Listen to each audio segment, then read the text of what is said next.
Hello everyone, good morning. কেমন আছো সবাই? আশা করছি সবাই খুব ভালো আছো এবং সুস্থ আছো। তোমাদের আশীর্বাদে, ঈশ্বরের আশীর্বাদে আমি কিন্তু ভালো আছি। আজকের ভিডিওটা শুরু করছি বড়দেরকে প্রণাম জানিয়ে আর ছোটোদেরকে আমার অনেকটা ভালোবাসা জানিয়ে। সকালে সমস্ত কাজ বাজ সেরে স্নান ধান করে চলে এলাম চা খেয়ে রান্নাঘরে। এখনও রান্না বসাবো। তো এখন আর কি আমি চালটা ধুয়ে নিচ্ছি। তো এই চালটাকে আর কি ভালো করে ধুতে হবে, যেহেতু অনেকটাই নোংরা আছে। তো এখন আমি চালটা দিয়ে দিচ্ছি। এদিকে ভাতটা বসিয়ে দিয়ে এদিকে মাম্মামও ঘুম থেকে উঠে গিয়েছে। তো এখন আমি আর কি বিছানাটা উঠিয়ে নিচ্ছি। তো দেখতে পাচ্ছি আমি কিন্তু বিছানাটা উঠাচ্ছি। তো এভাবে কাজ করলে কিন্তু কাজগুলি তাড়াতাড়ি হয়। তারপর গিয়ে দেখি ভাতটাও আমার হয়ে গেছে। তো আমার কিন্তু ভাতটা হয়ে গেছে। এখন কিন্তু আমি মারটা গেলে নেব। তারপর হচ্ছে এখন ভাতটা মার গেলা হয়ে গেছে। তো এখন কিন্তু আমি সবজিগুলি কেটে নিচ্ছি, যেহেতু একটা নিরামিষ সবজি বানাবো। সব কিছু দিয়ে নয়, ঝিঙা আর বরবটি মিষ্টি কুমড়ো দিয়ে, এই তিনটে জিনিস দিয়ে বানাবো। বেশ ভালো লাগে খেতে। তো দেখতেই পাচ্ছি এগুলো কিন্তু আমি ভালো করে ধুয়ে নিয়েছি। আজকাল জানো তো সব কিছুতে টাকা পয়সা লাগে, আর টাকা পয়সা না থাকলে কিন্তু কেউ কাউকে চিনে না। গরিব লোককে তো কেউ পাত্তাই দিতে খোঁজে না। তো এখানে কিন্তু আমি তেল বসিয়ে দিয়েছি, কিন্তু গরম তেলে দিয়ে দিয়েছি শুকনো লঙ্কা আর হচ্ছে পাঁচফোড়ন। তো এখন কিন্তু সবজিগুলি আমি দিয়ে দিচ্ছি। তো দেখতে পাচ্ছি সবজিগুলি কিন্তু দিয়ে দিয়েছি। তো নুন হলুদ দিয়ে দিয়েছি, কিন্তু কুমড়োটা না এতটাও মিষ্টি ছিল না, যার জন্য আমি কিন্তু চিনি দিয়েছি। তো চিনি দিলে আর কি মিষ্টি হবে।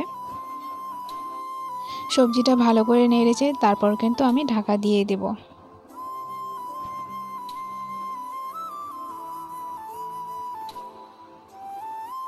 তো এই যে দেখতে পাচ্ছ আমার সবজিটাতে কিন্তু আমি জল দিয়ে দিয়েছি। এখন কিন্তু আমার সবজিটাও হয়ে গিয়েছে। তো এরকম আর কি মাখা মাখা রাখবো, তো ভালো লাগে এরকম থাকলে। তারপর বানাবো হচ্ছে পটলের বড়া বানাবো।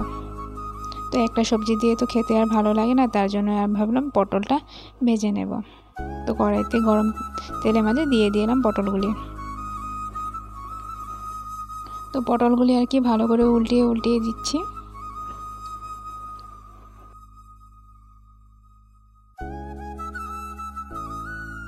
আর কিন্তু পটলগুলি ভাজা হয়ে গেছে। তারপর কিছু বাসন বর্তন ছিল, সেগুলি আর কি ধুয়ে নিচ্ছি। তো বন্ধুরা, তোমাদের প্রথমেই বলি, তোমরা যারা আমার চ্যানেলে নতুন, চ্যানেলটিকে সাবস্ক্রাইব করে আমার পাশে থেকো, যাতে কিনা আমি ভিডিও আপলোড দেওয়ার সঙ্গে সঙ্গে নোটিফিকেশন তোমাদের কাছে পৌঁছে যায়।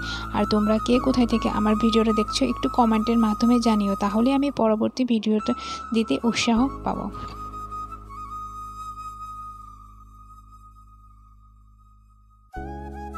তো এখন কিন্তু আমার বাসনগুলি মাজা হয়ে গেছে, এগুলি আর কি আমি এখন ধুয়ে নিচ্ছি।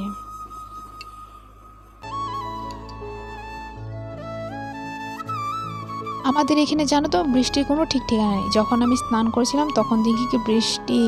তো আমি ভাবছিলাম কি কিছু কাপড় ধোবো, ধুতে পারিনি তো বৃষ্টির জন্য। তারপর আমার রান্নাবান্না শেষ করে নিলাম। তারপর দেখি কি রৌদ্র উঠে গিয়েছে। তারপর এই কাপড়টা আর কি ধুয়ে দিলাম।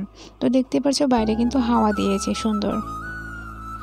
তো আমি কিন্তু রান্নাবান্না শেষ করে তারপর কিন্তু আমার কাপড়টা ধুয়ে দিয়েছি, যেহেতু পাতলা আছে কিন্তু শুকিয়ে যাবে। তো মাম্মামকে কিন্তু ঘুম পাড়িয়ে আমি কাজগুলি করেছিলাম। এই যে মাম্মামও উঠে গেছে ঘুম থেকে, তো মাম্মামকেও খাওয়াতে হবে। তারপর মাম্মামকে খাইয়ে দিয়ে তারপর আমি হচ্ছে খাবো।